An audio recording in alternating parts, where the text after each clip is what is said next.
We're still in the middle of our cold snap. In fact, we have a winter warning. It's the end of March and we have a winter warning. We could be getting ice, probably snow. I'm really glad I haven't put anything out yet outside because I would probably lose it. The end of March brings, well, the promise of April, which I'm really looking forward to because we have lots of happenings that are about to start and kick off in the month of April. We're getting a bunch of new poultry. Our first batch of meat birds is coming. Our last batch for a while of laying hens is coming.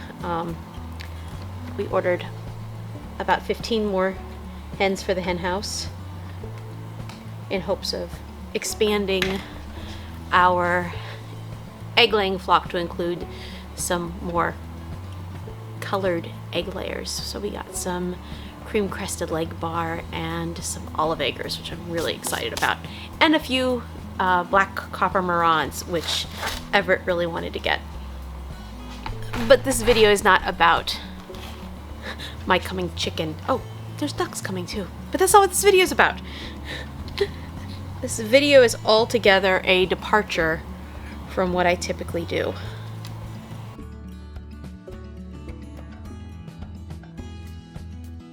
I'm going to give you a little bit of background, some exposition. I did not grow up on a farm, not in the traditional sense. My dad was an office guy. He worked for an oil company. And my mom took care of us. And we were solidly suburban. But I grew up in a very farm-adjacent family. Meaning, while I didn't live on a farm growing up, a lot of people in my family had farms. I come from a family of farmers from Illinois.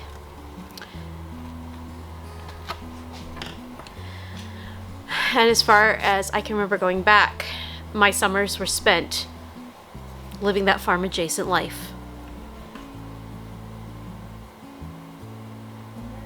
There was just a chicken crowing, or a rooster rather.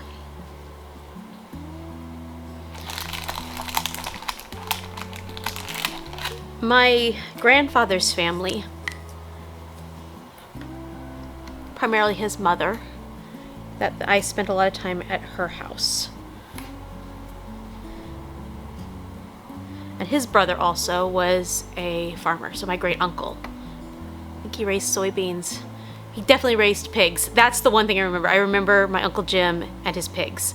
I have pictures somewhere of me holding baby pigs. My grandfather, on the other hand, worked in a factory most of his life. But if you asked him what he wanted to be when he grew up, he would tell you a farmer or a firefighter. Those were the two things that he wanted to do. I remember asking him this as a kid.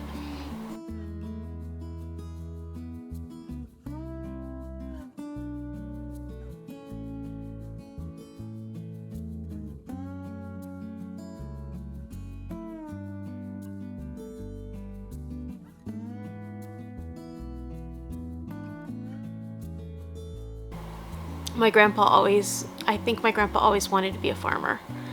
So much so that he kind of became one. It wasn't his primary job, but when I was a little girl, he bought his first property in Ohio. And it was big, and there were cows. That's what made it a farm in my estimation, and I loved visiting there. When I was a little bit older, maybe middle school, definitely late middle school, maybe high school, my grandpa bought his second farm, which was the big farm. He had bought it years before, but and it had an old classic farmhouse on it. But he eventually replaced that with this enormous, felt like it was enormous, it was pretty big, log house. And that was one of the prettiest properties I've ever seen. He had the most beautiful vista. You could look out from his back patio and see this enormous pond, and you could see the deer and the Canada geese. And it was an amazing place to visit. Now, I have said for years that the reason I garden, because I was a gardener before we bought this property, the reason I garden is because it makes me feel close to my great-grandmother and my grandfather. Both of them were prolific gardeners. I say this as I pot up tomatoes, which are one of his favorites.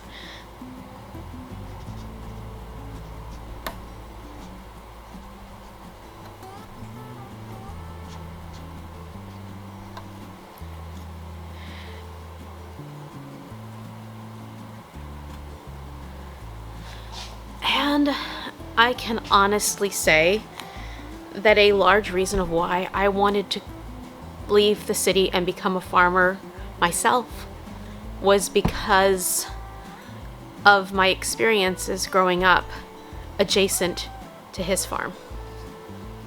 Growing up, going to visit Grandpa's farm was one of the things that made me the happiest. I really enjoyed going there and seeing all the animals and seeing his giant garden and just all the things all the goings on. It gave you a sense of peace and calmness.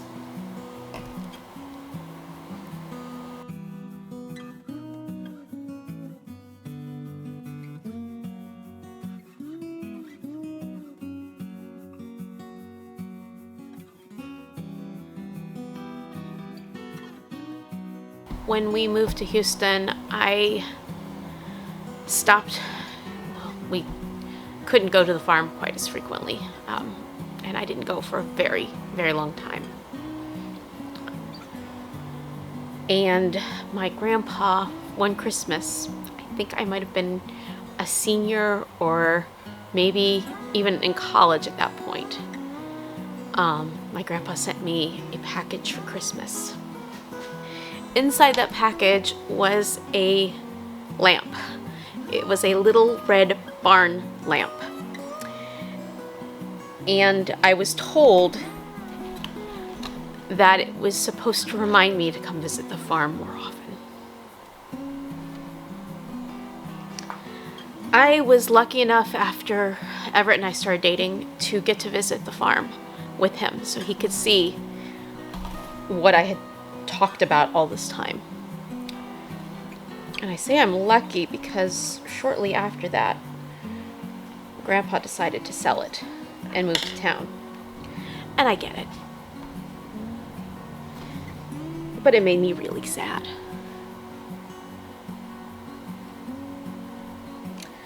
I really missed the farm. You know, even if I didn't visit it all that often, I missed the idea of it.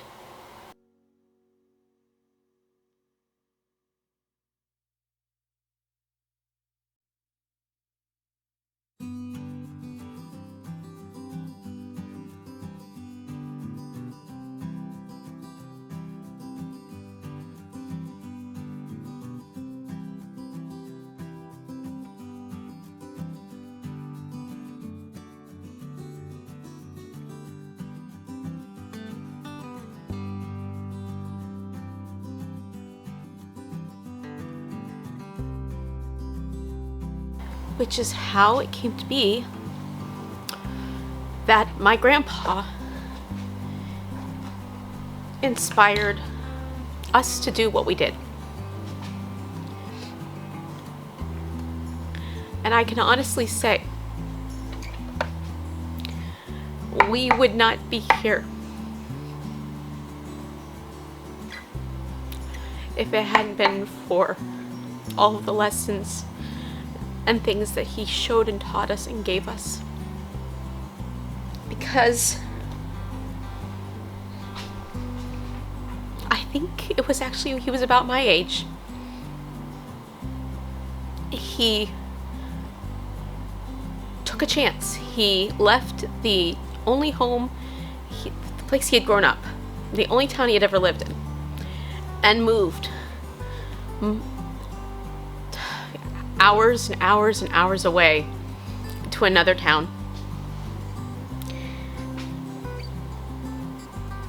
to try something new. And he succeeded.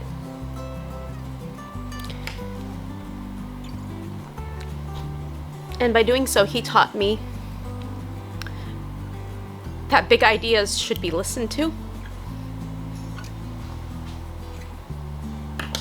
It's okay to want something different. And it's okay to take chances.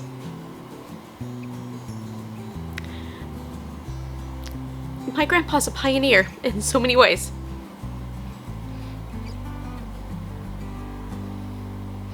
And I've always kind of wanted to be like him. My grandpa is a very outside of the box kind of guy. I don't know if anyone would agree with me on that, but I hold to that truth. Because he's always looking at new and better ways, looking for new and better ways to do things. He'll listen to conventional wisdom, but he doesn't always follow it. And it has made him very innovative. Something I thought about a lot when we were making the decision to leave Houston and buy our farm. That sometimes you have to be brave and bold and daring.